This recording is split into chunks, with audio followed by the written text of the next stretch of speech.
nabad geliya.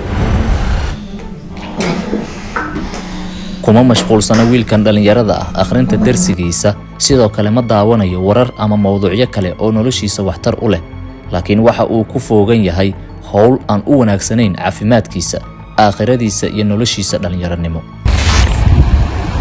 aan si cad u sheegno wuxuu daawanayaa filim galma ah, taas oo haddii uu sii wado uu xubintiisa taranka gacanta ula tagi doono. siigada, baandheesiga ama sida ciyaalka xaafadu garan og yihiin aan u iraahday doorashadu waxay saameyn halis caafimaad iyo mid mustaqbalba ku yeelatay dhalinyaro isugu jira wiilal iyo gabdho. arrintaas waxay keentay inaan ka hadalno mowduucan xasaasiga ah, balse marka hore muuqaalkan like saar lana wadaag saaxiibadaada kuwooda ugu wanaagsan. dhibaatada wasiiladu leedahay waxaa ka mid ah naagii waxaa haysanaysid mustaqbalkaada inuu mid joogi karayo haddaad baasha gacantaada la qabsatay. wiilkan dhalinyarada ah waa uu guursaday, hase ahaatee afadiisii waa ay la noolaan weysay sabab la xiriirta ficil yar oo uusan filayn in saameyn uu ku yeelan doono darteed, taasi oo uu qabatimay yaraantiisii. isaga ayaa inooga sheekeynaya. haddaad baasha gacantaada la qabsatay naagtii waxaas waa ka maarmaysaa waa alas xaliyay si awladdaada wax kuu soo kacaysa nin weyn baad noqonaysaa iyaal ma haysid dhibaatadaasa leedahay laakiin dadka ugu wanaagsan. ficilka siigaysiga ayaa ah mid ay u nugul yihiin dadka keliga nool iyo kuwa aan lahayn lamaanayaasha. natiijada ka dhalata qaarkood markii ay badsadaan filimadan anshax darada ah waxay noqonaysaa laba arrin midkood. midda koowaad oo ah 2 daqiiqo oo shallaaya iyo hur isla socda. dumarka qaarkood oo qabatimay barnaamijkan aan ka hadlayno ayaa ayaguna nugul u ah xaalado caafimaad darri iyo sidoo kale in noloshoodu ay la qabsanto, dabadeedna ay u baahan waayaan lamaane nolosha ku weheliya. sida ay inoo sharaxayso gabadhan oo magaceeda, codkeeda iyo muuqaalkeeduba aan xifdinay. muddo 4 sano ka hor ayaa barnaamijkan bilaabay inaan baahi diro xubinteeda taranka. kadib waan guursaday. guurka aan guursaday kadib waxaa dhacday inaan weli nolosheyda aniga inaan sidii ahaado. sidaas darteed way ku baaba'day nolosheyda. gabdho badan oo sidaas sameeyeen inay jiraan macquul ah. waxaan rajeynayaa inaan nolol dambe aan dib u bilaabi doono. gabdhaha kaleetana in laga waaniyo ayaan jeclaa lahaa arrinka.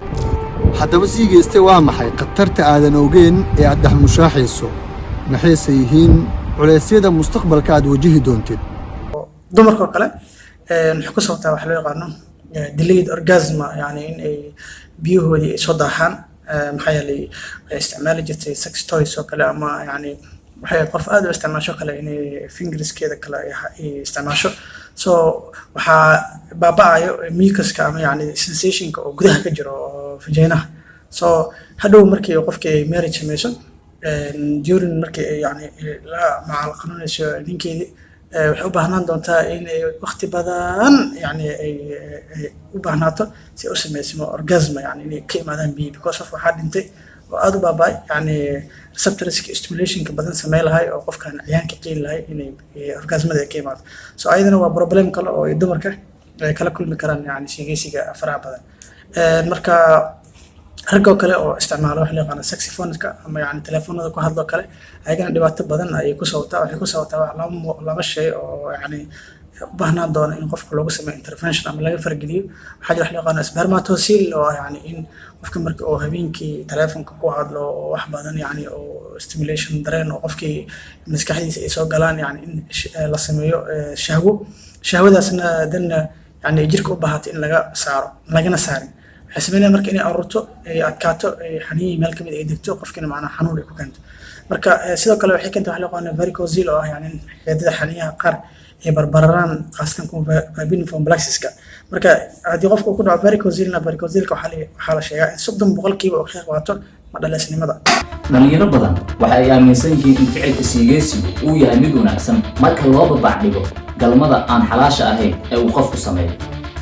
laakiin sheekh shibili oo ka mid ah culimmada Soomaaliyeed qudhiisa waxa uu si aad uga hadlayaa diinta iyo waxa ay ka qabto ficilkan dhalinyaradeenna baabi'iyay ee mustaqbalka ee siigaysiga. horta mas'alada siigaysiga markay culimmadu ka hadlayaan ama atibada iyo dhakhaatiirtu ay ka hadlayaan duruuftan ku haysata iyadaa ka mid ah waxa sababa. qofku jinsi ahaan iyo shahwahaan inuu daciifo qaabo badan bay u daciifisaayo mar tanaad sheeganaysay keentaa mar waxay keentaa inuu waqti dheer qofku biyaha shahwada xajin kari waayo waqtigii la rabay iyo meeshii la rabay ku simi waayo ay qofba si degdeg kaga timaaday keentaa waxay keentaa xubinka raganimada ee taranku inuu daciifay keentaa waa asbaabta la leeyahay waxaan iska daayay janagare si aad ugu raaxaysato nolol aan qoomamo lahayn hadhow marka aad mustaqbal samaysato fadlan iska jooji dagaalka ahliga ah ee adiga iyo gacantaada idinka dhexeeya war suga asxaabe waxaad filanaysaa inaan samaynayo ma samaynayo tan kale soo ma oodin inaan YouTube iyo Instagram iyo TikTok aan joogo halkaas iga soo raac ciao toddobaadka dambena waxaan idin haynaa warbixino kale oo xiiso leh ee nala socda